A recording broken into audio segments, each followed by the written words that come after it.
வணக்கம், நான் உங்கள் யஷ்வந்த் குமார். இன்றைக்கி நம்ம சேனலில் நம்ம பார்க்கக்கூடிய ரெசிபி ஹக்கா நூடுல்ஸ்.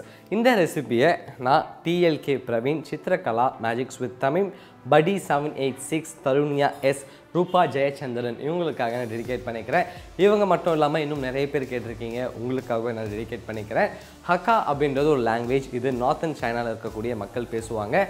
அவங்க இந்தியாவில் உள்ள கல்கட்டா மற்றும் சென்னைக்கு மைக்ரேட் ஆகி வரும்போது அவங்க இங்கே செய்த நூடுல்ஸை தான் நம்ம ஹக்கா நூடுல்ஸ்னு சொல்ல ஆரம்பித்தோம். இந்த ஹக்கா நூடுல்ஸ் சைனீஸ் ஸ்டைலில் இந்தியன் இன்க்ரீடியன்ஸை யூஸ் பண்ணி இந்தியன் டேஸ்ட் பட்ஸ்க்கு ஏற்ற மாதிரி செய்யக்கூடிய ஒரு ரெசிபி. இது இண்டோ சைனீஸ் குவிசினை சேர்ந்தது.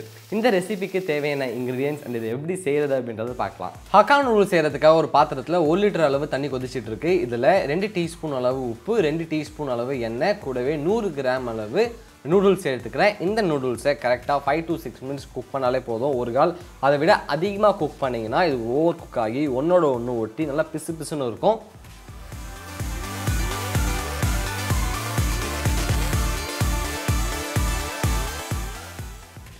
இது ஒரு 5 to 6 மினிட்ஸ் நல்லா குக் ஆகிடுச்சு. இதோடைய பதம் எப்படி இருக்குன்னு உங்களுக்கு காமிக்கிறேன் பாருங்கள். ஒன்றோட ஒன்று ஒட்டாமல் நல்லா உதிரியாக பர்ஃபெக்டாக குக் ஆகிருக்கு. இதை தண்ணி இல்லாமல் எடுத்து வேறு ஒரு பாத்திரத்தை ஸ்ட்ரெயின் பண்ணி எடுத்து வச்சுக்கிறேன். ஹக்கா நூடுல்ஸ்க்கு தேவையான நூடுல்ஸ் ரெடியாக இருக்குது. இதை எடுத்து சைடில் வச்சுப்போம்.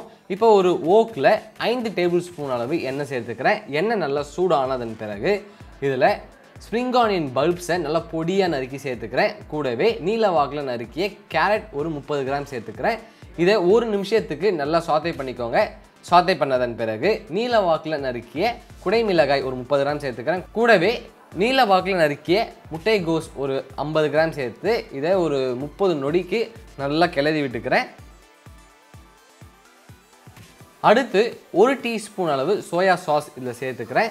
கூடவே 1 டேபிள் ஸ்பூன் அளவு டொமேட்டோ கெச்சப், 1 டேபிள் ஸ்பூன் அளவு green chilli sauce, 1 table spoon அளவு ரெட் சில்லி சாஸ், கூடவே தேவையான அளவு உப்பு மற்றும் ஒரு 2 சிட்டிகைக்கு சர்க்கரை சேர்த்து இதை நல்லா மிக்ஸ் பண்ணிக்கிறேன். இது ஒரு 30 செகண்ட்ஸ்க்கு ஹை ஃப்ளேமில் வச்சு நல்லா சாத்தை பண்ணிக்கலாம். சாத்தை பண்ணதன் பிறகு நம்ம பாயில் பண்ணி வச்சுருக்க நூடுல்ஸ் இதில் சேர்த்துக்கலாம். இந்த மசாலாவும் நூடுல்ஸும் நல்லா கம்பைன் ஆகிற அளவுக்கு இதை நல்லா டாஸ் பண்ணிக்கோங்க.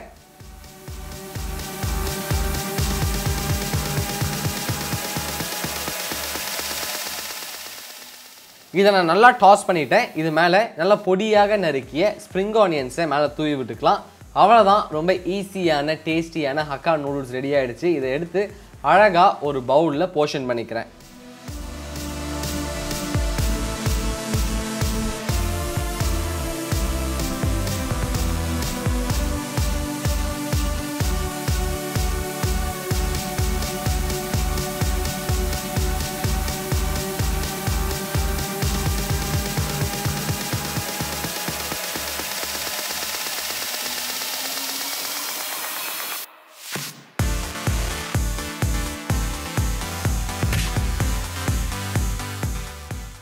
ரொம்ப ஈஸியான டேஸ்டியான ஹக்கா நூடுல்ஸ் ரெடி ஆகிடுச்சு. இந்த ரெசிபி உங்கள் எல்லாருக்கும் பிடிச்சிருக்கும் நான் நம்புகிறேன். இது நீங்கள் வீட்டில் ட்ரை பண்ணி பாருங்கள். ட்ரை பண்ணி பார்த்துட்டு உங்களோட ஃபீட்பேக்கை கீழே கமெண்ட் பண்ணுங்கள்.